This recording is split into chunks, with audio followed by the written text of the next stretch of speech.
Good morning guys, welcome to the video. Today we'll be taking on a more serious issue. How and why has the Roblox scene changed so much? And furthermore, why are there so many town and city / RP games currently on the website?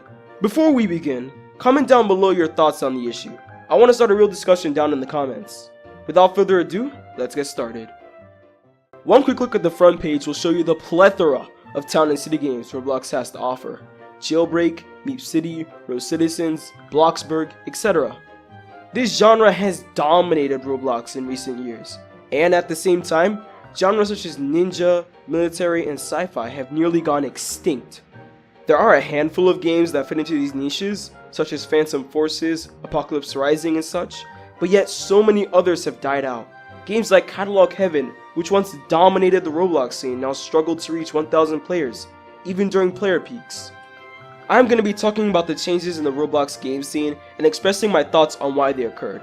Because I've only been on Roblox since 2012, I feel I should only be talking about Roblox in that time span. In early 2012, military, horror, and ninja games monopolized the scene. Games like Ultimate Power, Call of Robloxia, and Base Wars held up strong communities of over 600 players. Keep in mind that at the time, 500 players could be compared to 10,000 players in today's scene. Town and city games were a niche genre, of which Welcome to the Town of Robloxia was one of the few relevant RP games of the era, and couldn't even compare with the likes of the previously mentioned games. Many things contributed to this scene. For one thing, the community was much more invested in combat-centric games, an idea heavily pushed by the original Roblox games, such as the Crossroads.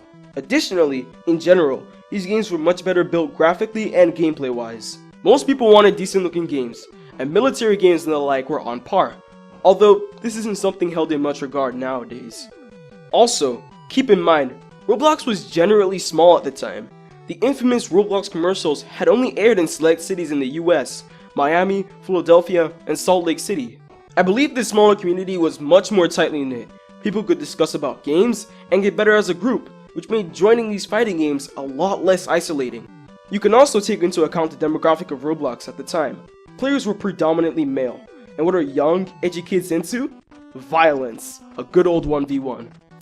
All of these factors, I believe, helped combat games monopolize the Roblox front page. However, this wouldn't last for long. Now we fast forward to mid-2012, where the scene changes entirely. It's August 2012. Town and city games have been on the rise. A new generation of Roblox players are pouring into the mix due to Roblox's increase in advertisements, starting on the 23rd of the same year. The once generally small community of Roblox exploded. Places started getting over 1,000 players, much like that of today, and both boys and girls were joining Roblox. Combat-centric games, as I've said before, had closely knit competitive communities. This likely isolated the newer players that simply just couldn't keep up, and this is very easily seen in the number of players for those games. With the exception of Base Wars, most military, fighting, and horror games were unable to get any new players and mostly conserved their communities. On the flip side, town and city games, of which don't require skill and were very accessible, were a perfect place for this new crowd of players. Now, I don't mean to say that all players drifted toward these games. There are always going to be exceptions, people who are eager to invest their time into a hobby. But for the bulk of players, this isn't the case. But RP games weren't the only beneficiary of this influx of players. Clickbait games also had shown a huge growth in player base, due to the large amount of naive players. So now we have a new player base introduced into Roblox, bringing in new Robux antics into the economy. Picture yourself as a developer, wanting to get more Robux. Understandably, you try anything to get these new players engaged in your games. Enter Game Passes. Introduced in September 17, 2012, Game Passes allow developers to add perks to their games for monetary payments. These Game Passes, in theory, would bring new players in with a crutch and better their experience. Well, it did, and a little too well. You see, most of these microtransactions gave ridiculous boosts to whomever owned them. 2 times health, 2 times damage, 2 times the XP, etc. It broke the natural stigma in combat games that you had to earn every single kill, and with it, the communities of these respective games fell off. So let's look at this. If having this Game Pass means I can actually compete, and I don't have any Robux to spare, why bother playing? Simultaneously, these games were losing their fan bases by a natural decline. However, there were and still exceptions to this. Games like Strife, for example, are free of game-breaking game passes, but lack the initial steam to get themselves going. But in general, at the time, town and city games were simply offering a better, newbie-friendly experience that most combat-centric games simply were not delivering on. There were some games that survived the ordeal, notably Paintball, Base Wars, and Apocalypse Rising. These three games notably did not have many game-breaking game passes and were open enough for newbies to enjoy, allowing them to survive the drastic shift. This slow decay continues onward into late 2012 and throughout 2013, and as you can see, a common trend of 2012 is the war between combat and RP games over Roblox dominance.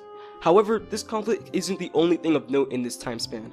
There was a short-lived spike of sci-fi games once more, and sizable player bases flocked over to these games such as War Robots and other new upcoming projects.